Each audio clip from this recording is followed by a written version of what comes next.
creating business messages. Especially we will talk about business writing.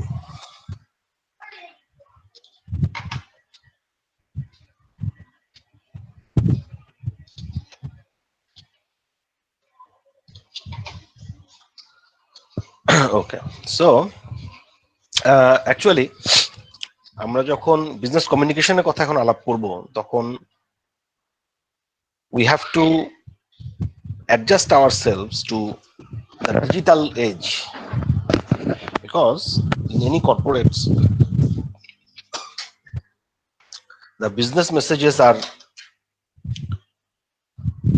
communicated through different digital channels. এখন আর আগের মতো কাগজে লিখে টাইপ করে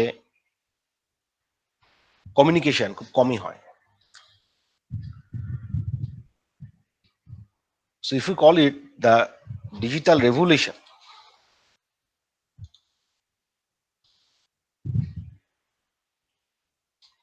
if we call it the digital revolution, এটা আমাদের দৈনন্দিন জীবনকে যেমন চেঞ্জ করছে, একইভাবে business way of business and communication সেটাকেও চেঞ্জ করে ফেলছে। Every day we send many messages,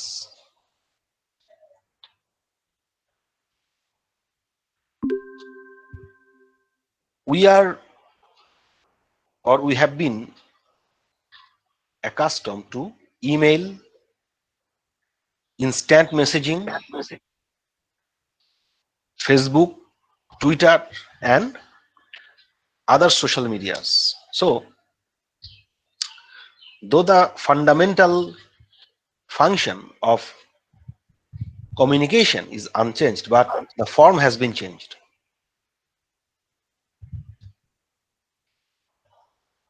আমরা যদি কমিউনিকেশনকে ডিফাইন করতে চাই, এটাকে আমরা এভাবে ডিফাইন করি, this is the transmission of information and meaning from a sender to a receiver.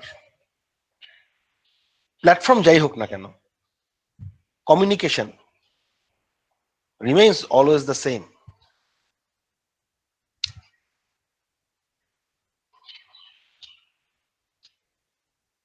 তো এই কমিউনিকেশন প্রসেসকে 5টা ভাগে ভাগ করা হয়।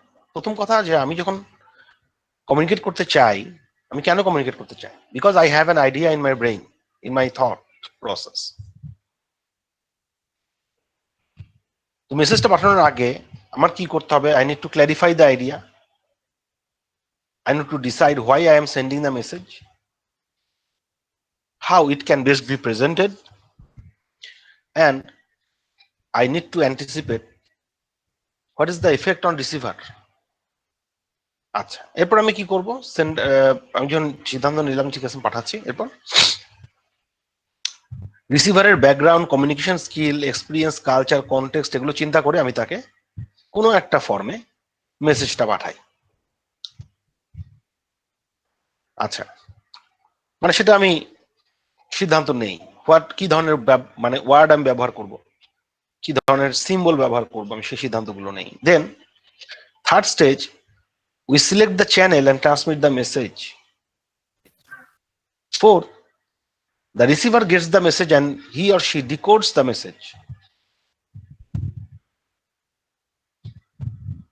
Number 5, feedback from the receiver returns to me if I am the sender. So এটাকে বলা হয় communication process, 5 steps of communication process. এখন আমরা যদি বিজনেস রাইটিং এর দিকে যাই, বিজনেস রাইটিং হলো audience oriented, purposeful and economical. Business writing কিন্তু বিভিন্ন লেটার আমরা যেমন দেখিয়েছি, লেটার এক ধরনের বিজনেস রাইটিং, ইমেল একটা বিজনেস রাইটিং, বিজনেস রিপোর্ট সেটা এক ধরনের business writing, project report, project proposal এটাও বিজনেস রাইটিং।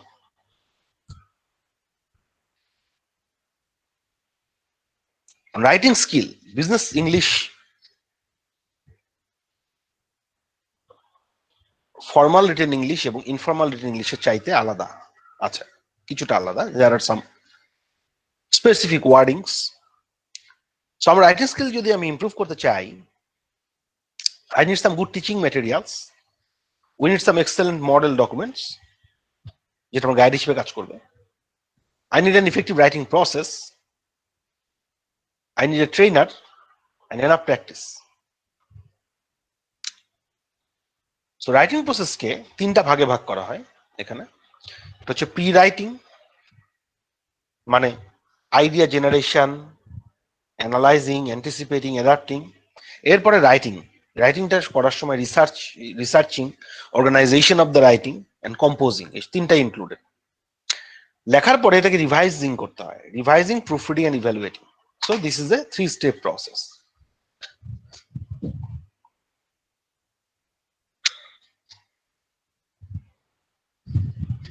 যেহেতু আমাদের হাতে এখন বিভিন্ন ধরনের মিডিয়া এবং ডিজিটাল টেকনোলজি আছে, so there are a huge number of communication channels in which we can create, transmit and respond to messages. তো এখন ডেফিনেটলি এটা একটা অংশ হলো ডিজিটাল মেসেজ. ডিজিটাল মেসেজ হচ্ছে the message that is generated, stored, processed and transmitted electronically by computers using strings of positive and non-positive binary code. এভাবে digital মেসেজকে define করা হয়, যার মধ্যে আমাদের ইমেল, ফেসবুক পোস্ট, টুইটারের tweet or other messages. And message, even in fact ছবি দিয়েও message করা যেতে পারে এখন. ইনস্টাগ্রামে বিভিন্ন কোম্পানি তাদের প্রমোশনাল, মানে সব যত বড় বড় কোম্পানি আছে সবারই কিন্তু ইনস্টাগ্রাম অ্যাকাউন্ট আছে. তারা বিভিন্ন ধরনের অ্যাডভার্টাইজমেন্ট করে, ডিরেক্ট অ্যাডভার্টাইজমেন্ট, তারপরে ইনফ্লুয়েন্সারদের মাধ্যমে নন ডিরেক্ট, ইনডিরেক্ট অ্যাডভার্টাইজমেন্ট, সেটাও তারা করছে. সো আমি যদি বিজনেস রাইটিং এর কথা চিন্তা করি, business writing at first I have to define my goals, define what is the goal of this business writing. Suppose when we prepare a composition or term paper in our university, when we are a university student, we discuss our opinion or we want to display our knowledge.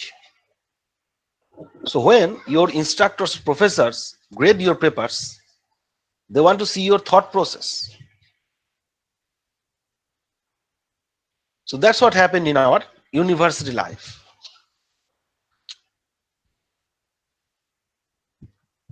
There may be a minimum word count. Business writing is totally different. Business writing এ বৈশিষ্ট্য তাহলে আমরা আগে স্লাইডে দেখে আসছি, একটা হলো purposeful, because in business writing we want to detect problems, solve problems and convey the information. So there must be a definite strategy in my writing. It should be economical. We want to present ideas clearly and concisely. We want to make it short. When we want to write a term paper, we want to make it as long as possible. But in business writing, length is not rewarded. So you have to make it concise and short, because people don't have that much time to spend hours on your writing. And it must be audience oriented. You have to look at the problem from the perspective of the audience. So let's talk about the pre-writing phase. This is the first phase of the writing process. In this phase, you should analyze the audience and your purpose for writing. Whom I am sending the email to. The audience could be your counterpart in other businesses, other offices, other engineering firms. Most of them are highly educated. So you want to convince them. For example, a change in policy would improve customer service.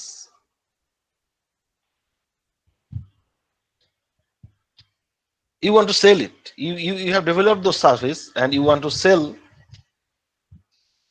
that technology to your client.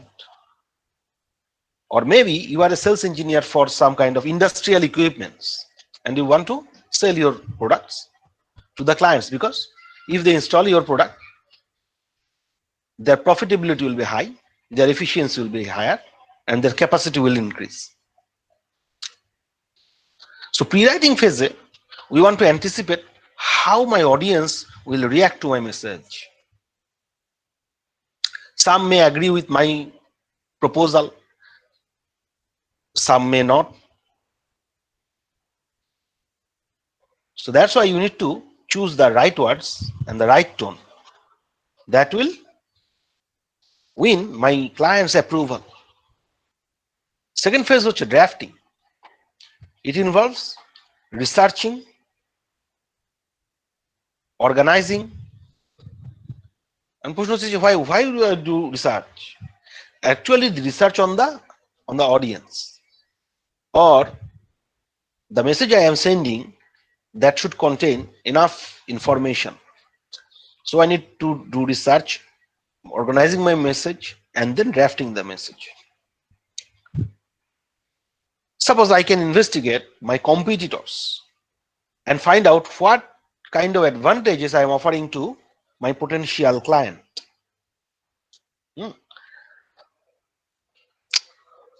So researcher functionটা হলো, we need to gather data, we need to search company files, previous correspondence, the internet. Organization এ গিয়ে we organize the direct message. We want to present the big idea first and then an explanation. So opening এর পরে আমরা main idea, the gist of the message সেটা আমরা express করব, then we will explain it in the body, and finally we will close it by an action request in the action request. What the audience will do if they want to get in action. আচ্ছা, এরপর হলো draft. You need to prepare a first draft. Focus on the short and clear sentences. Use active voice. এটা হলো draft. এরপর যখন third phase revising এ চলে যাচ্ছি, you need to edit your message so that it is clear, concise, and conversational.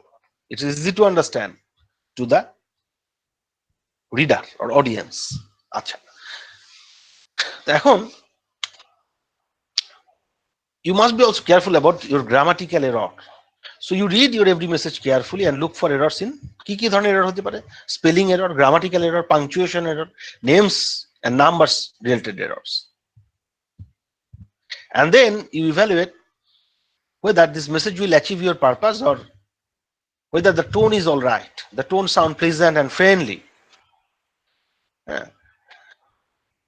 Sir স্ক্রিনটা মনে হয় fridge হয়ে আছে।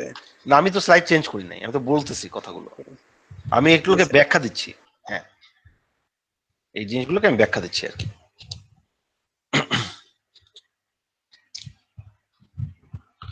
এখন তোমার এই প্রি রাইটিং ফেজটা হলো, it takes the 25% of your time, writing phase takes 25% of the time, and revising takes 50% of the time. So we are actually focusing on revising. আমি যদি ধরো 20 মিনিট সময় লাগাই, আমার 5 মিনিট আমাকে ভাবতে হবে, 5 মিনিট আমি জিনিসটা ড্রাফট করব, আর 10 মিনিট ধরে আমি জিনিসটাকে এডিট করব, বারবার পড়ে জিনিসটাকে।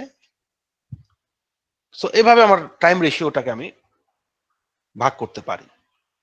সো আমরা একটু রিপিট করি তাহলে। প্রি রাইটিং এ তাহলে আমরা তিনটা কাজ করছি, একটা হলো অ্যানালাইজিং, একটা হলো অ্যান্টিসিপেটিং, একটা হলো অ্যাডাপ্টিং।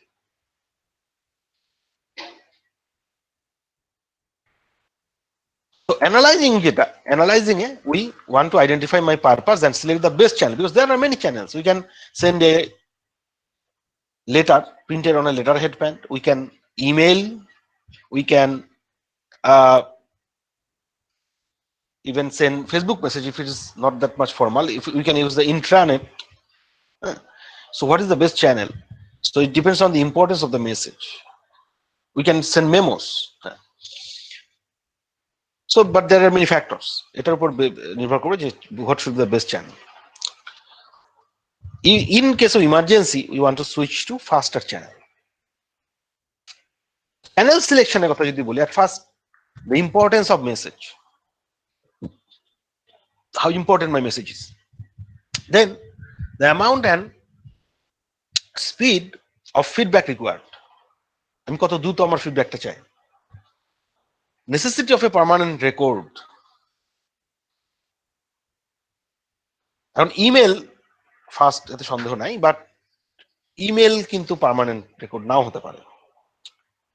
সো ইমেলের প্রিন্ট আউট রাখা যেতে পারে, অথবা আমি যদি মনে করি না আমার এটা মোর ফর্মাল, আমার তাহলে লেটারটাকে প্রিন্ট করে সিগনেচার করে হার্ড কপি বানানো দরকার। And cost of the channel, অনেক সময় আমরা এখন বিশেষ করে গ্লোবালাইজেশনের যুগে গ্লোবাল সাপ্লাই চেইন যেখানে মেনটেন করে, সেখানে এখান থেকে আমেরিকাতে তো চিঠি পাঠানো আসলে এটা ওয়ার্থ করে না, কারণ খুব দ্রুত বিজনেস ডিসিশন নিতে হবে, আমাকে দ্রুত জানাতে হবে। তো email is the most, email অথবা ইভেন ভিডিও কনফারেন্সিং, এগুলো অনেক cheaper. So cost of the channel is very important, degree of formality required.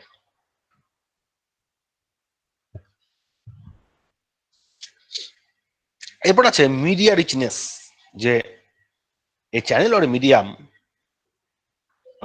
whether it has the ability to recreate or represent the information available in the original message. So এটাকে বলা হয় media richness. There are many factors that affect the media richness. একটা হতে পারে speed, interactivity, verbal and non-verbal cue, and everyday language.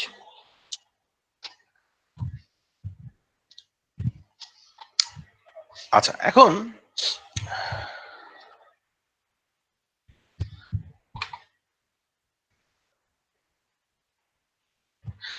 আমরা যে মিডিয়ার কথা বলছি, মিডিয়ার আমরা কতগুলো উদাহরণ দিতে পারি।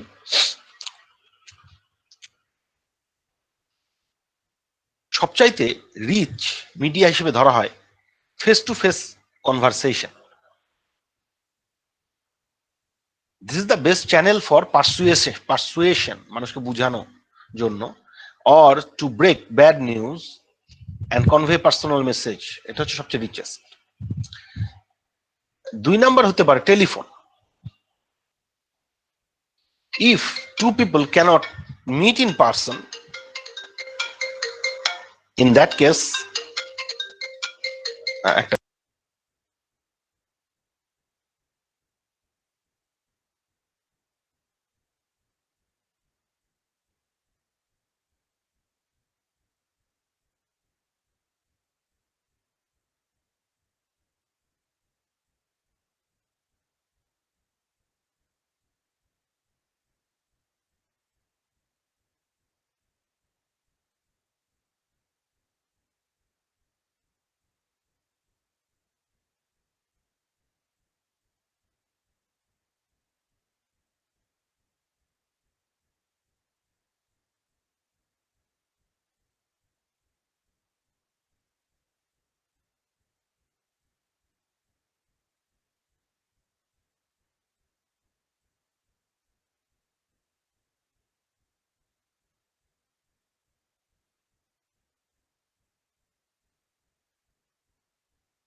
এটা বলছিলাম।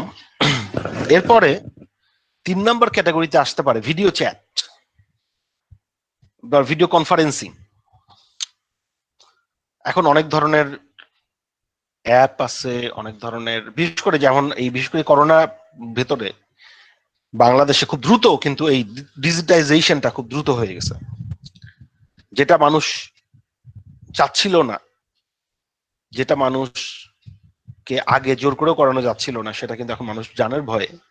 সো আমরা নিজেরাই এখন অনেক কিছু এই মাইক্রোসফট টিমস, অথবা যেমন আমি এই যে তোমাদের ক্লাস নিচ্ছি গুগল ক্লাসরুমে, হ্যাঁ, এখন অনেক অফিস তারা দেখছে যে আচ্ছা আমাদের অফিসের কাজ তো আরো মানে এফিসিয়েন্টলি করা যাচ্ছে, লোকজন বাসায় বসে আরো বেশি প্রোডাক্টিভিটি শো করতেছে। এবং একটা অফিস ভাড়া নিয়ে এতজন লোকের জন্য একটা বিশাল অফিস ভাড়ানো, তুমি চিন্তা করো যে কত টাকা, ঢাকার মতো জায়গায়, গুলশান বনানী ধানমন্ডিতে যদি একটা অফিস যদি চালাতে হয়, মাসে কত টাকা ভাড়া দিতে হয়। দেখা যাচ্ছে যে দরকার নাই, মাত্র কি 4-5টা লোককে একটা রুম ভাড়া নিয়ে রেখে দিল, আর বাকি সব ওয়ার্কার তারা বাসায় বসে কাজ করতেছে। এবং কিছু কিছু খুব বড় বড় কোম্পানি তারা ঘোষণা দিছে তারা আর কখনোই আর ট্র্যাডিশনাল অফিসে ফিরে যাবে না, কারণ এতে তাদের হিউজ কস্ট কাটিং হচ্ছে, কস্ট সেভ হচ্ছে, প্রচুর টাকা সেভ হচ্ছে। তুমি একটা জিনিস চিন্তা করো, এশিয়া প্যাসিফিকে যে পরিমাণ স্টুডেন্ট আমরা তোমাদের এখানে অ্যাকোমোডেট করে, যদি এরা একটা মিক্স মডেলে যায় যে কি আমরা ওরা হচ্ছে অনলাইনে ক্লাস নেবে আর ল্যাবগুলো তারা ফিজিক্যালি নেবে, যদি এই ধরনের একটা মডেলে যায়, তাহলে কি এশিয়া প্যাসিফিক তার বর্তমান যে স্টুডেন্ট ধারণ ক্ষমতা হয়তো তার 10 গুণ স্টুডেন্টদেরও নিতে পারবে একই খরচে। হ্যাঁ, ওই বিল্ডিং এর অপারেটিং কস্টেই এখনকার স্টুডেন্ট বডির 10 গুণ স্টুডেন্ট বডিকে তারা নিতে পারবে। এই বিভিন্ন অর্গানাইজেশন দেখছে যে এটা আসলে অনেক বেশি ফাস্ট, অনেক বেশি ইফেক্টিভ হয়ে যাচ্ছে। আচ্ছা, 4 নাম্বার রিচেন্সের দিক দিয়ে যদি আরো একটু কম নিচের দিকে নামি, email. So email is basically use for routine messages, we don't need immediate feedback. 5 number হলো instant messaging, we can send short online message when we need a quick response। 6 নাম্বারে আসবে লেটার। লেটারে আমরা কি করি, ফর্মালিটি যদি আমার খুব বেশি দরকার হয় তখন আমরা একটা রিটেন রেকর্ড রাখার দরকার আমরা লেটার পাঠাই। এবার যে মেমো, আমরা কি করি, ইন্টার অফিস ইনফরমেশন ডিস্ট্রিবিউট করার জন্য ওয়ার্কারদের মাঝে, স্টাফদের মধ্যে আমরা মেমো ব্যবহার করি। সবার তো ইমেল নাও থাকতে পারে, বিশেষ করে যেমন ওয়ার্কার লেভেলে সবার তো ইমেল নেই। হ্যাঁ, ম্যানেজারদের ইমেল থাকলেও ওয়ার্কারদের তো ইমেল নাই, তো তাদেরকে মেমো দেওয়া যেতে পারে। Blog, you can share ideas with a wide internet audience, এটা হচ্ছে ব্লগ। এরপর আছে report, business report, you can deliver the considerable data internally ও এক্সটার্নালি। আমরা বলছি যে বিজনেস প্রপোজাল ওরাও এক ধরনের রিপোর্ট। এরপর আছে wiki, you can store the digital information that can be easily changed, বলে উইকি। আমরা জানি যে উইকিপিডিয়া, তাই না, উইকিপিডিয়ার নাম আমরা জানি definitely, but wiki is actually medium. There are many wikis, you can create wikis on different topics। আচ্ছা, এখন তাহলে এর মধ্যে তোমাকে you have to select the best channel depending on what message importance, তারপরে feedback speed, whether you need a permanent record, the cost of the channel, degree of formality, confidentiality or sensitivity, আর হচ্ছে receivers preference and level of technical expertise. বাংলাদেশে দেখা গেছে অনেক সরকারি প্রতিষ্ঠানে email করা হলে তারা রিপ্লাই দেয় না, কারণ তারা ইমেলটা পড়তেও পারে, মানে ইমেল দেখেও না, পড়তেও পারে না। তাদের ইমেল দেখার জন্য বা লেখার জন্য লোক আছে, কিন্তু কথা হচ্ছে যে সে হয়তো জিনিসটা গুরুত্বই বুঝলো না। সো মিডিয়া রিচনেস এর দিক দিয়ে মিডিয়ামকে দুটা ভাগে ভাগ করে, রিচার অ্যান্ড লিনার। আমরা যে 10টা প্ল্যাটফর্মের কথা বলেছি, সেটা রিচ থেকে শুরু করে we have going through the most lean medium. Wiki হচ্ছে মোস্ট লিন, আর মোস্ট রিচ হচ্ছে ফেস টু ফেস কনভারসেশন।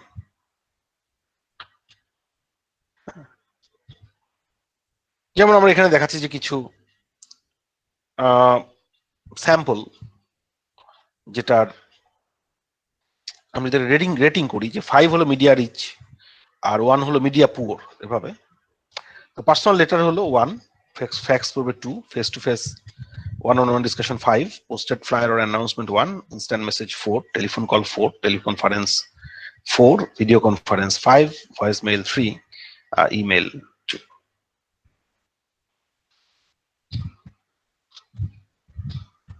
আচ্ছা, তো এখন এটা আমরা স্কিপ করে যেতে পারি, কারণ আমরা অলরেডি কিছুটা বলে ফেলছি।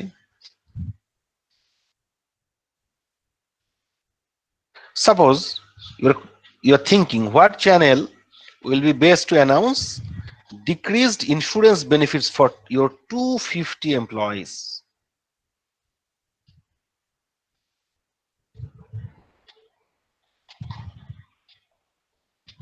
কারণ তুমি সেটা ইমেইলে করতে পারো, অথবা তুমি মেমো পাঠাইতে পারো।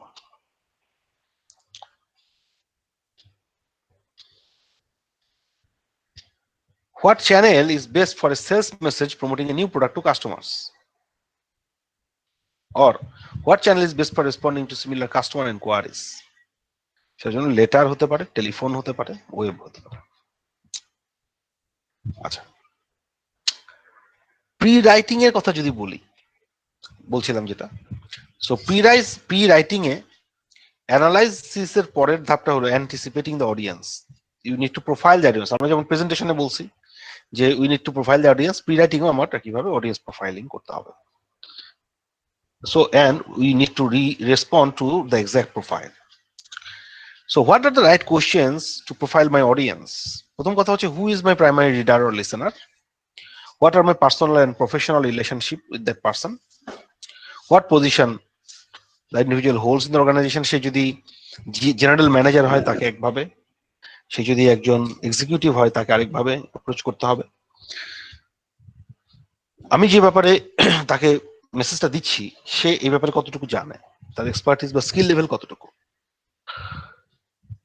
Do I know about the person's education, beliefs, cultures, and attitude? And what I am expecting from that person? A neutral, positive, or negative response. Primary, এখন what are the secondary audience? Audience দুই রকম হতে পারে। একটা হচ্ছে আমি একদম directly যাকে পাঠাচ্ছি, এরপর সে আবার আমার এই মেলটাকে ফরওয়ার্ড করতে পারে, সে আমাকে এটা মেমো হিসাবে দিতে পারে। What the secondary audience? এই সেকেন্ডারি যারা অডিয়েন্স তাদের সাথে প্রাইমারি অডিয়েন্সের ডিফারেন্স কি, আমাকে আরো ব্যাকগ্রাউন্ড ইনফরমেশন ইনক্লুড করা দরকার কিনা তাদের জন্য আরো বেশি এক্সপ্লেনেশন হিসাবে, and how I can make my message understandable to primary and secondary audience.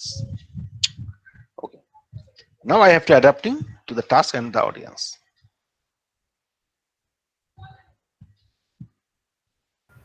Sir বিষয়টা আসলে ক্লিয়ার হইলাম না। আচ্ছা, মানে ক্লিয়ার হইল না এই জন্য, যেমন ধরো ফর এক্সাম্পল এভাবে বলি, আমি একটা বাস্তব উদাহরণ দিয়ে বলি। ধরো বাংলাদেশ সরকারের ন্যাশনাল বোর্ড অফ রেভিনিউর আন্ডারে একটা অধিদপ্তর হলো লার্জ ট্যাক্সেশন ইউনিট, যারা বিভিন্ন ইন্ডাস্ট্রির কত ট্যাক্স দেওয়া উচিত, কত ভ্যাট দেওয়া উচিত, এগুলো নিয়ে কাজ করে। এখন তারা দেখলো যে ধরো ফর এক্সাম্পল একটা প্রোডাক্ট সিমেন্টের বাংলাদেশে অনেক বড় বড় কর্পোরেশন আছে, ফ্যাক্টরি আছে, হ্যাঁ, এর মধ্যে মানে এরা মানে মিলিয়ন ডলার ইন্ডাস্ট্রি, কিন্তু দেখা যাচ্ছে তারা কিন্তু তাদের ভ্যালু এডিশন, মানে ভ্যাট নির্ধারণ করা হয় ভ্যালু এডিশনের উপর বেস করে, দেখা যাচ্ছে তাদের ভ্যালু এডিশনটা অনেক কম। হ্যাঁ, কেন এত কম? এতে করে কিন্তু সরকার বঞ্চিত হচ্ছে। ওদের প্রফিট মার্জিন অনেক হাই, কিন্তু তারা সরকারকে ভ্যাটটা দিচ্ছে কম। এখন প্রশ্ন হবে যে কেন ভ্যাট দিচ্ছে কম? কারণ হলো আইন সেভাবে নাই আর কি। মানে অনেক প্রোডাক্টের যেমন সুন্দরভাবে ভ্যাটের রেট বলা আছে, ওদের ক্ষেত্রে ভ্যাটের রেটটা বাস্তব নয়। এটা হলো বাংলাদেশ সরকারের, মানে তেমন ভাবে ডিসকাস করে বলা নাই ওদেরকে যে বলা না, ওরা এটা সুযোগ নেয়, সুযোগ নিয়ে তারা ক্লেম করতেছে যে আমাদের তো ভ্যালু এডিশন বেশি হচ্ছে না, যে কারণে আমরা আসলে ভ্যাট বেশি দিতে পারবো না। তারা খুব লো একটা রেট হয়তো তারা দিচ্ছে। আবার মজার জিনিস হলো এই জিনিসটাই তারা আবার যখন সার্কভুক্ত দেশে রপ্তানি করতেছে, সার্কভুক্ত দেশে রপ্তানি করার জন্য আবার একটা রুল আছে যে তোমার যদি ভ্যালু এডিশন পার্সেন্টেজ 30% অ্যাটলিস্ট না হয়, তাহলে তোরা তোমাকে কোনো ধরনের সুবিধা দেবে না বা রপ্তানি করতে দেবে না। ওরা কিন্তু আবার তখন সার্কভুক্ত দেশে যখন রপ্তানি করতেছে, যেমন যারা সিমেন্ট তৈরি করতে পারে না অতটা, নেপাল, ভুটান, এরা এদেরকে কিন্তু তখন আবার ক্লেম করতেছে যে আমাদের ভ্যালু এডিশন অনেক হাই, এটা বলে তারা কিন্তু ক্লেম ওখানে পাঠাচ্ছে। সরকার তো এই জিনিসটাকে স্যার ভ্যালু, স্যার ওইটা দেখাইতে হলে কোনো সার্টিফিকেটের প্রয়োজন হয় না? হ্যাঁ, যখন আমরা ওইটা বাংলাদেশ থেকে যখন আমাদেরকে বলতেছে আমার ভ্যালু এডিশন কম, আমরা ভ্যাট ট্যাক্স কম দিচ্ছি, তো সেই ক্ষেত্রে আমাদের একটা সার্টিফিকেট হয়তো এখানে দুইটা পার্টি, একটা হচ্ছে যে ওখানে যারা ওই দেশের, ধরা যাক নেপালিজ একজন আমদানিকারক, সে তো আর বাংলাদেশ সরকারের সাথে কমিউনিকেট করতেছে না। না হ্যাঁ, স্যার, ওরা কি করতেছে, ওরা হচ্ছে দুই ধরনের প্রোডাক্ট দেখাচ্ছে, একটা বাংলাদেশ সরকারের ইন্টারনাল মার্কেটে, একটা এক্সটার্নাল মার্কেটে। ইন্টারনাল মার্কেট, ধরো প্রবলেমটা এরকম, ইন্টারনাল মার্কেটে অনেক ভ্যাট কম, কিন্তু এক্সটার্নাল মার্কেটে আবার তখন বলতেছে আমার ভ্যালু এডিশন পার্সেন্টেজ হাই, এই বলে তারা ওটা সুবিধা নিচ্ছে। এখন সরকার দেখলো যে না, তাহলে আমার কিছু এক্সপার্ট দরকার। তো তারা কি করলো, বুয়েটের সাথে যোগাযোগ করলো যে ভাই আমাদের এই সমস্যা, হ্যাঁ, এই প্রবলেম কিভাবে এটা সলভ করা যেতে পারে, তাহলে সলভ করতে হলে আপনাদের পক্ষ থেকে বিশেষজ্ঞ দল এসে এদের এই সিস্টেম গুলোকে অ্যানালাইসিস করুক এবং অ্যানালাইসিস করে প্রকৃত ভ্যালু এডিশন কত পার্সেন্ট হচ্ছে সেটা তারা নির্ধারণ করুক। এখন তারা প্রাইমারি অডিয়েন্স বুয়েটের একটা অফিস আছে যেটাকে বলা হয় ব্যুরো অফ একে বলে bureau of research testing and consultation. তাদের সাথে কথা বলতে পারে, তাদের সাথে কথা বললো, ধরা যায় কথা বলার পর, কিন্তু এটা কিন্তু প্রাইমারি অডিয়েন্স। ওরা এখন সিদ্ধান্ত নিল যে আচ্ছা, বুয়েটের তো অনেকগুলো ডিপার্টমেন্ট, এর মধ্যে কারা এই কাজটার জন্য উপযুক্ত হবে। ওরা হয়তো চিন্তা করলো যে আচ্ছা, এটা তাহলে যেহেতু ইন্ডাস্ট্রি রিলেটেড কাজ, আমরা এটা ইন্ডাস্ট্রিয়াল ইঞ্জিনিয়ারিং ডিপার্টমেন্টকে ইনভলভ করে দিই। তখন সেকেন্ডারি অডিয়েন্সটা হয়ে গেল ইন্ডাস্ট্রিয়াল ইঞ্জিনিয়ারিং ডিপার্টমেন্ট। বুঝতে পারছো? এখন বিআরটিসি অফিস কিন্তু এই বিষয়ের উপর এক্সপার্ট না। তখন ওরা যে চিঠিটা পাঠাইলো সরকার, তখন কিন্তু ওখানে তারা বিস্তারিত লিখে দিল, কারণ তারাও জানে যে আমরা যাকে পাঠাচ্ছি primary audience, they are not expert on this, এই স্পেসিফিক ব্যাপারটার উপর, কিন্তু but they will forward it to the proper channel to some expert. ওরা হলো সেকেন্ডারি অডিয়েন্স। জি স্যার, এবার ক্লিয়ার হয়েছে বিষয়টা।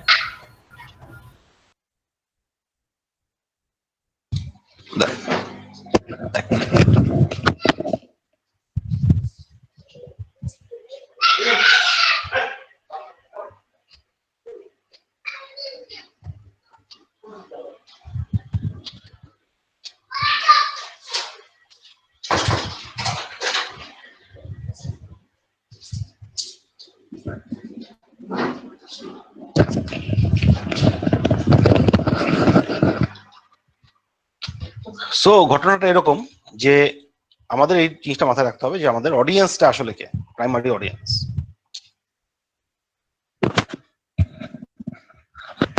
সাপোজ আমরা একটা এক্সাম্পল দেখাই। তো অনেক সময় অডিয়েন্স সিলেকশনের সময় স্পটলাইট অডিয়েন্স বলা হয়। যেমন আমরা একটা এক্সাম্পল দেখাই, যে আমরা হয়তো এভাবে লিখলাম, we are promoting a new plan that we believe has many outstanding benefit। এই সেন্টেন্সটা টোনটা কি? এই সেন্টেন্সে অডিয়েন্সকে কিন্তু কোনোভাবেই আমরা ইনক্লুড করছি না। হ্যাঁ, আমরা বলছি যে আমরা বিলিভ করি, মানে আমাদের কোম্পানি বিলিভ করে। আমাদের কোম্পানি বিলিভ করলে তো অডিয়েন্স, যে কোম্পানিতে আমি সেল করতে চাচ্ছি, তাদের লাভ কি? আমরা এটাকে অন্যভাবে লিখতে পারি, রিওয়ার্ডিং করতে, মানে আমরা সেন্টেন্সিং করতে পারি। You will enjoy total peace of mind with our affordable hospitalization plan that meets all your needs. So খেয়াল করো যে টোন কিন্তু চেঞ্জ হয়ে গেল সাথে সাথে। এখানে আমরা অডিয়েন্সকে ফোকাস করছি। জি স্যার। সো স্পটলাইট অডিয়েন্সের কিছু বেনিফিট আছে। বেনিফিটটা হচ্ছে যে অডিয়েন্স তখন নিজেকে মোর ইনক্লুডেড মনে করে, তারা মোর মোটিভেটেড হয় জিনিসটা কেনার জন্য বা প্রোডাক্ট কেনার জন্য বা সার্ভিসটা নেওয়ার জন্য। সো কি মেসেজটা এমন ক্রিয়েট করতে হবে যেটা অডিয়েন্সকে স্যুট করে, নট মি। অডিয়েন্সকে স্যুট করতে হবে, অডিয়েন্সের জন্য কমফোর্টেবল হতে হবে। And cultivate A you view অর্থ যে তোমার জন্য এই জিনিসটা ডিজাইন করা হয়েছে, তোমাকে এটা হেল্প করবে। তো কিভাবে ইউ ভিউটা আনা যেতে পারে? Emphasise a second person pronoun such as you or your instead of first person pronouns। যেমন এভাবে একটা এক্সাম্পল দেখাতে পারি, before we can allow you to purchase items on this new account we must wait 2 weeks to verify your credit. তো এখানে কিন্তু হচ্ছে আমরা উই আর দ্য অথরিটি, আমরা টোনটা কিন্তু এরকম, আমরা তোমাকে তোমার ক্রেডিট চেক করে, তোমার ক্রেডিট হিস্ট্রি চেক করে দেন আমরা তোমাকে অ্যালাউ করবো। কিন্তু আমি যদি এভাবে লিখি, এটা কিন্তু অফেন্সিভ। আমরা এভাবে লিখতে পারি, you may begin making purchases on your new account in 2 weeks। That is more courteous and comfortable for the client.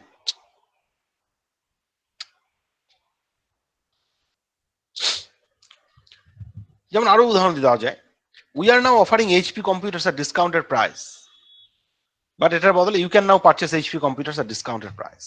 We are pleased to announce that you have been approved to enroll in our leadership training program. এটার বদলে যদি দেখা যায়, congratulations, you have been selected to enter our leadership training program. That is more comfortable for the client. So একটা effective message create করতে আমাকে মাথায় রাখতে হবে, this should sound conversational. There should be a spotlight audience approach, and the whole message should contain a you view.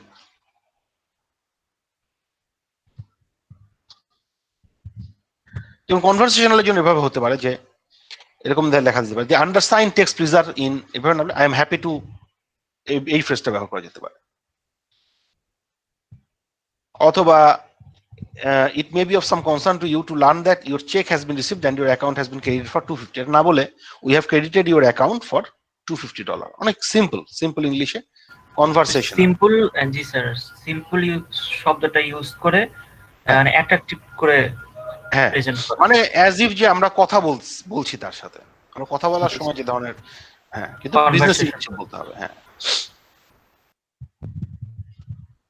But আমার professional হতে হবে। ধর আমরা এরকম কিন্তু লিখবো না, hey boss, great news, firewall now install, by the way check with me before announcing it. এটা কিন্তু এভাবে বলা যাবে না। Mister Smith, our new firewall software is now install, please check with me before announcing it. So standard করে sir বলতে হবে, professional ওয়েতে, কিন্তু এটা আবার একই সাথে খুব বেশি কমপ্লেক্স সেন্টেন্স ব্যবহার করা যাবে না, ইট শুড বি কনভারসেশনাল। ওকে, তাহলে আমার মনে হয় আমরা আজকে এখানেই কি শেষ করবো কি না?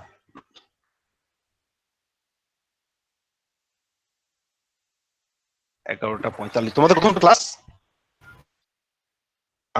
আর কি টাইম আছে নাকি? জি স্যার, টাইম আছে, আচ্ছা, আরো আচ্ছা 12:30 পর্যন্ত। আচ্ছা, অতক্ষণ পড়াবো না অবশ্য, আমরা আর একটু আগাই, আরো কিছু উদাহরণ দেখাই। আচ্ছা, যেমন যদি ভাবে লেখা হয় যে মানে খুব কি বলা যায়, ইনফর্মাল ওয়ার্ড ইউজ করে নাই, কিন্তু একটু কমপ্লেক্স সেন্টেন্স, যে all employees R here with instructed to return the appropriately designated contracts to the undersigned. এটার বদলে যদি লেখা হয়, please return your contracts to me, that is more easy and understandable to the audience. এখানে দেখানো হয়েছে unprofessional, conversational এবং formal ল্যাঙ্গুয়েজের definition. যে আনপ্রফেশনাল হলো যে কিছু আমরা যেমন ফেসবুক মেসেঞ্জারে যে ধরনের ভাষা ব্যবহার করি, আনপ্রফেশনাল। কনভারসেশনালটা পাওয়া যায় কোথায়? Business message, novels, most news papers and most magazine. Formal পাওয়া যায় scientific writing, legal documents, scholarly books, formal essay and proclamation.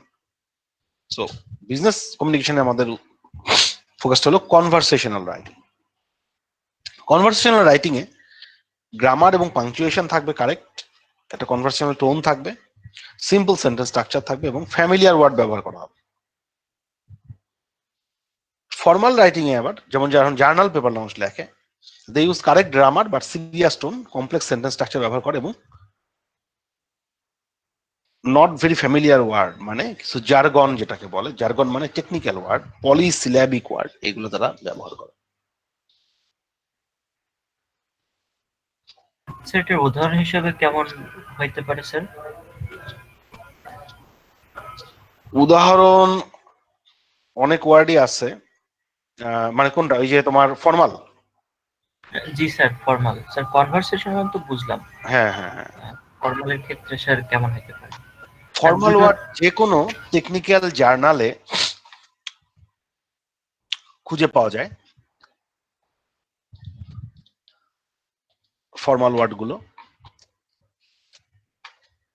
যেমন ফর এক্সাম্পল, স্যার আমাদের ইংলিশ নিউজ পেপারে যেই ওয়ার্ড গুলো জেনারেলি ইউজ করা হয়, ওগুলো কি বলা হচ্ছে? সেটা ফর্মাল, সেটা অনেকটা সেটা ফর্মাল, সেটা অনেকটাই ফর্মাল আর কি। যেমন একটা উদাহরণ আছে,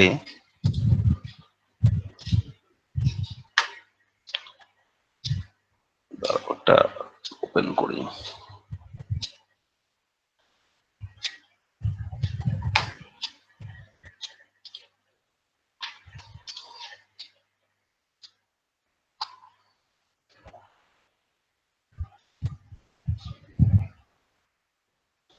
আচ্ছা, একটা উদাহরণ দেই। ধরো আমি একটা শব্দ ব্যবহার করছি, ক্রিটিসাইজ। ক্রিটিসাইজ মানে কাউকে সমালোচনা করা, তাই না? জি স্যার। এখন ক্রিটিসাইজ এই শব্দটাকে আনপ্রফেশনাল ওয়েতে কিভাবে লেখা যেতে পারে বা বলা যেতে পারে? একটা আনপ্রফেশনাল ওয়ার্ড হলো, মানে আনপ্রফেশনাল সিনোনিম যদি বলি, ব্যাড মাউথ। হ্যাঁ, হি ওয়াজ ব্যাড মাউথিং, মানে সে ক্রিটিসাইজ করছিল কাউকে। ক্রিটিসাইজ শব্দটা হলো কনভারসেশনাল।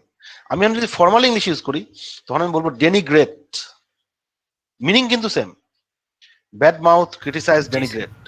হ্যাঁ, আচ্ছা, আনপ্রফেশনাল। হ্যাঁ, do you have the guts. তো do you have the guts ওই কথাটার অর্থ কি? কথার অর্থ তোমার সাহস আছে কিনা। কনভারসেশনাল আমি বলবো do you have the nerve to do it. ফর্মালে বলবো do you have the courage to do it.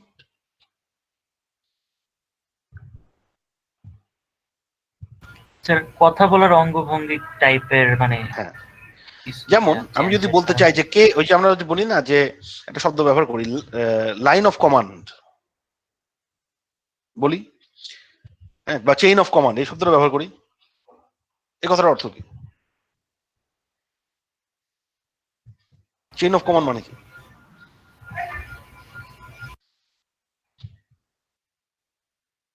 Sir head. না, চেইন অফ কমান্ড মানে কার কথা কে শুনবে, বা হায়ারার্কিটা বলি আর কি, যে এইটার ইনফর্মাল বা আনপ্রফেশনাল ওয়ার্ড হলো, এটা বদলে packing order. Packing order. Conversational হলো লাইন অফ কমান্ড, ফর্মাল হলো ডোমিনেন্স হায়ারার্কি। এখন এটা কিন্তু খুব কমন ইংলিশ না, ফ্যামিলিয়ার ইংলিশ না। Dominance hierarchy. আচ্ছা, আমরা বলি যে চুরি করছে, টাকা মেরে খাইছে, না? এটার আনপ্রফেশনাল ওয়ার্ডটা হলো রিপ অফ। আমি একটা জায়গায় খেতে গেলাম, খাবারের মান ভালো না কিন্তু দাম অনেক বেশি, আমি সে বললাম that restaurant is total rip off, মানে সে আমার টাকা মেরে খাইছে, চোর বাটপার। কনভারসেশনাল হচ্ছে স্টিল, স্টিল দ্য মানি। আর ফর্মাল হলো এক্সপ্রোপ্রিয়েট দ্য মানি। এক্সপ্রোপ্রিয়েট, অর্থটা বুঝতে পারছো? জি জি স্যার। কিন্তু স্যার আমরা তো জানি মানে জেনারেলি কনভারসেশনাল ওয়ার্ডের সঙ্গে বেশি ফ্যামিলিয়ার। হ্যাঁ, এখন না, কিন্তু আমরা কনভার্সেশন ফ্যামিলির সাথে আমরা কিছু ওয়ার্ড ইউজ করি না, যে ওই যে যেমন আমি দেখাইলাম যে মানে আনপ্রফেশনাল ওয়ার্ড কোনটা আর কি। হ্যাঁ, আনপ্রফেশনাল ওয়ার্ড কিছু আছে আর কি।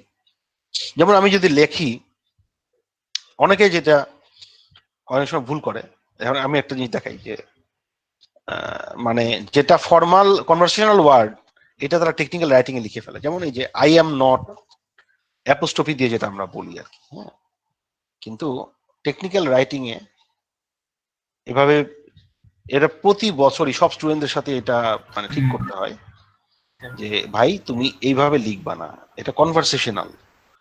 এটা একটা নর্মাল অফিস লেটারে লেখা যেতে পারে, but when you are writing a technical journal, when you are writing a thesis, you can't do it. যেমন লেখে ক্যান্ট, সিএন অ্যাপোস্ট্রফি এস, সে মনে করছে আমি যে খুব স্মার্ট, আমি লিখলাম, কিন্তু আসলে না, তুমি টেকনিক্যাল জার্নালে এটা লিখতে পারো না, তোমাকে আই ক্যানট লিখতে হবে।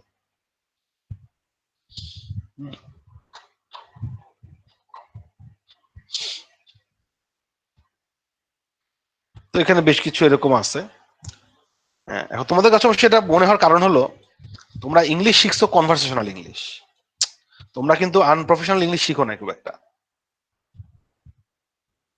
একটা ইংরেজি মুভি দেখলে তখন দেখবা যে ওখানে অনেক ওয়ার্ড, তোমার অনেক ফ্রেজ তুমি বুঝতেছো না, এটা কেন ব্যবহার করলো? কারণ ওরা ওখানে আনপ্রফেশনাল ইংলিশটা ব্যবহার করছে। বা বিশেষ করে আমরা যদি ইংলিশ সিরিজগুলো দেখি নেটফ্লিক্সের, তখন আমরা কিন্তু দেখি যে ওরা অনেক আনপ্রফেশনাল ভাষায় কথা বলে, ডিপেন্ডিং অন দ্য ক্যারেক্টার, কিন্তু আমরা সেগুলো কিন্তু বুঝি কম।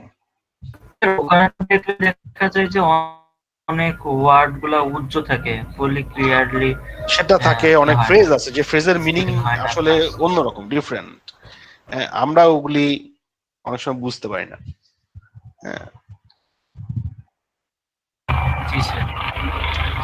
আচ্ছা, যেমন ধর একটা সেন্টেন্স লেখা হলো, to facilitate contract ratification your negotiators urge that the membership respond in the affirmative.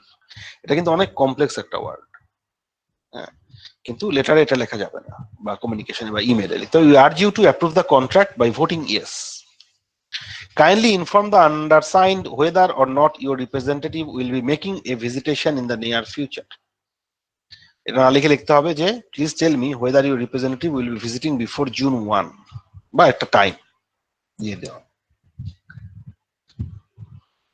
So এই চারটা হলো মেসেজের বৈশিষ্ট্য থাকতে হবে: spotlight audience, employ positive language, cultivate you view and sound conversational. যেমন প্রশ্ন হচ্ছে পজিটিভ ল্যাঙ্গুয়েজ বলতে কি বোঝাচ্ছে? Positive language always creates goodwill and gives more options to receivers. আমরা দেখছিলাম এর আগে একটা লেটারে, যদিও সে টাকা ফেরত দিচ্ছে না, বিলটা দিচ্ছে না, কিন্তু তারপরে কিন্তু তাকে নেগেটিভ ভাষায় লেখা যাবে না। So the tone of a message must be positive rather than negative. Positive wording এর উদাহরণ কেমন হতে পারে? What can be done rather than what cannot be done. আমরা স্টেটমেন্ট এভাবে দিতে পারি যে your order cannot be shipped by January 10। এটা না বলে আমি যদি লিখি যে your order will be shipped by January 15।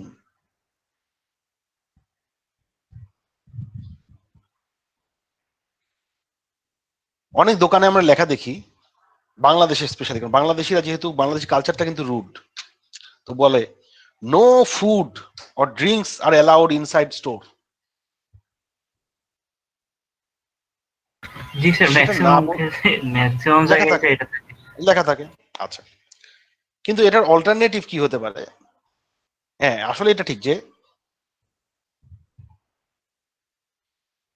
একটা কাপড়ের দোকান, তারা কখনোই চাবে না একজন মানুষ খাইতে খাইতে এটা খাবার নিয়ে ঢুকুক। It's true. তো আমেরিকাতে একটা দোকানের সামনে এভাবে লিখছে, please enjoy your food and drinks before you enjoy our store. বুঝতে পারছো কথাটা মিনিং কি? মানে হচ্ছে তোমার ফুড এবং ড্রিঙ্ক বাইরে খেয়ে ঢুকো, কিন্তু সে কিন্তু নেগেটিভ ইউজ করে নাই, বলছে please enjoy your food and drinks before you enjoy our store. এর অর্থই হলো যে তুমি খাবার নিয়ে আমার এখানে ঢুকো না। জি স্যার, একটু মানে মিনিং একই, খালি ইন্টারেস্টিং। ডিফারেন্ট, জি ইন্টারেস্টিং ওয়েতে লিখছে।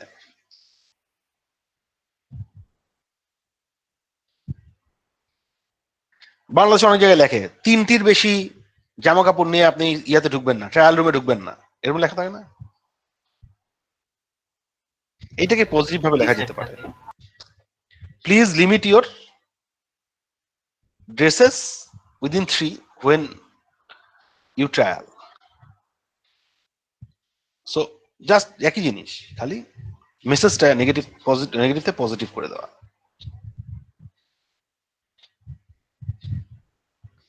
সাপোজ আমি এভাবে লিখলাম, this plan definitely can't succeed if we don't obtain management approval. এটার বদলে আমি এভাবে লিখতে পারি, this plan definitely can succeed if we obtain management approval. Suppose লেখা হলো যে you fail to include your credit card number so you can mail your order. সেটা না বলে লিখতে হবে এভাবে যে we look forward to completing your order as soon as we receive your credit card number.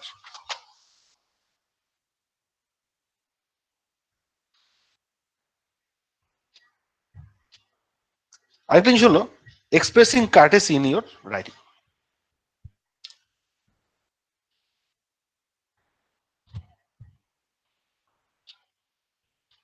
যেমন একজনকে লেখা যেতে পারে এভাবে যে you must complete all performance reviews by Friday, এটা না বলে will you please complete all performance reviews by Friday.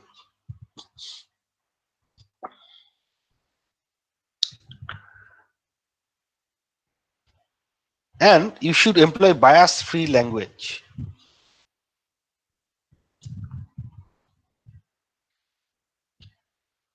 যেমন আমরা বলি waiter waitress, modern business writing এ বলা হয় যে ওয়েটার ওয়েট্রেস শব্দ ব্যবহার না করে সার্ভার ব্যবহার করতে হবে।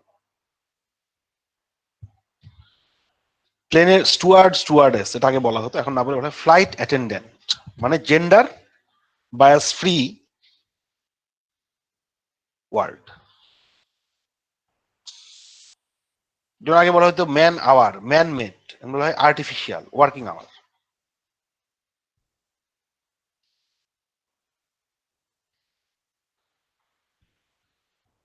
অনেক পোস্টের নাম চেঞ্জ হয়ে গেছে, যেমন ফোরম্যান বলা হতো এখন বলা হয় লিড ওয়ার্কার, ওয়ার্কম্যান না বলে ওয়ার্কার, ক্রাফটসম্যান না বলে আর্টিসান, আর্টিসান ছেলে হতে পারে মেয়ে হতে পারে, বিজনেসম্যান না বলে বলা হয় বিজনেস পার্সন, সেলসম্যান না বলে বলা হয় সেলস রিপ্রেজেন্টেটিভ, সে ছেলেও হতে পারে মেয়েও হতে পারে। It should not be racially or ethnically biased. It should not be age biased.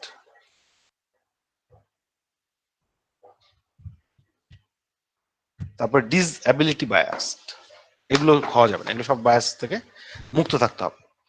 You should prefer plain language and familiar words. যেমন আনফ্যামিলিয়ার ওয়ার্ড হতে পারে কমেন্সারেট, এটার বদলে ফ্যামিলিয়ার ওয়ার্ড হলো ইকুয়াল। ইন্টারোগেট, এটার বদলে ফ্যামিলিয়ার হচ্ছে কোয়েশ্চেন। হ্যাঁ, অবফাস্কেট, অবফাস্কেট একটা আনফ্যামিলিয়ার ওয়ার্ড, এটার বদলে ব্যবহার করা যেতে পারে কনফিউজ। টার্মিনেট, এটা বদলে এন্ড, এরকম ব্যবহার করা যেতে পারে। আবার টার্মিনেট শব্দ ব্যবহার করা হয় টেকনিক্যাল রাইটিং এ। আচ্ছা,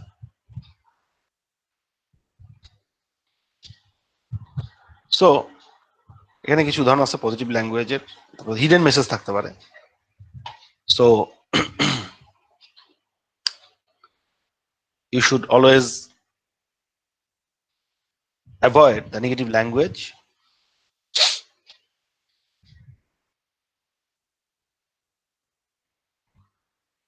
So you should avoid the hidden meaning.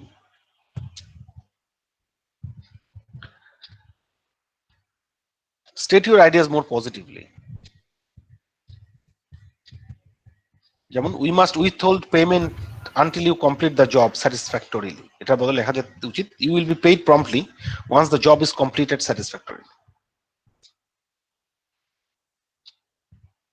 Sir শেষ আজকের শেষ জন্য স্যার শেষ এই শেষ পর্যন্ত হয়ে গেছে অলমোস্ট, আমরা এখন খুব 6-7টা শেষ করে দেবো, আমার বলা শেষ আর কি। স্লাইডগুলো একটু দেখাই দিই। যেমন ইনক্লুসিভ ল্যাঙ্গুয়েজ ব্যবহার করতে হবে, আমরা আগে বলছি, এখানে কিছু উদাহরণ আছে।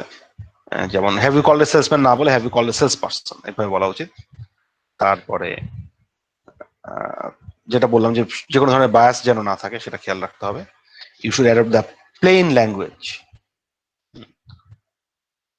You should draw the familiar words. তারপরে revise the following sentence using simpler language, এখানে কিছু উদাহরণ আছে যে কিভাবে কমপ্লেক্স সেন্টেন্সের বদলে সিম্পলার সেন্টেন্স ব্যবহার করা যেতে পারে। যেমন please ascertain whether we must perpetuate our current contract, এটা বদলে লেখা উচিত please find out whether we must continue our current contract, এরকম আছে। সো এটাই last slide. You can get the help of technology to improve your business writing. Fighting writer's block, মানে you can writer's block কোনটা, যে you can't get the idea, you are trying but you can't get the idea, you look at some, you google look at some sample documents, এরকম হতে পারে। You can collect your information electronically, you can organize your idea with the help of different kinds of brain mapping softwares, বিভিন্ন অনেক কিছু আছে, idea concept লিখে রাখা যায়, অনেক কিছু আছে। Improving correctness and precision with the help of softwares like Grammarly. You can add graphics for emphasis. You can use professional looking documents, presentation, web pages. You can use collaborative software for team writing. এই জিনিসগুলোকে ব্যবহার করে you can improve your business writing.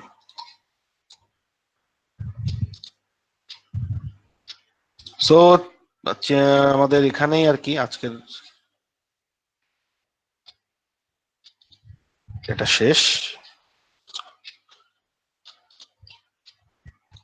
আমি স্লাইডটা upload করে দিব, তোমরা তোমাদের অ্যাটেন্ডেন্সটা দিও, দিয়ে চলে যাও। ঠিক আছে, থ্যাংক ইউ। আসসালামু আলাইকুম স্যার। নমস্কার।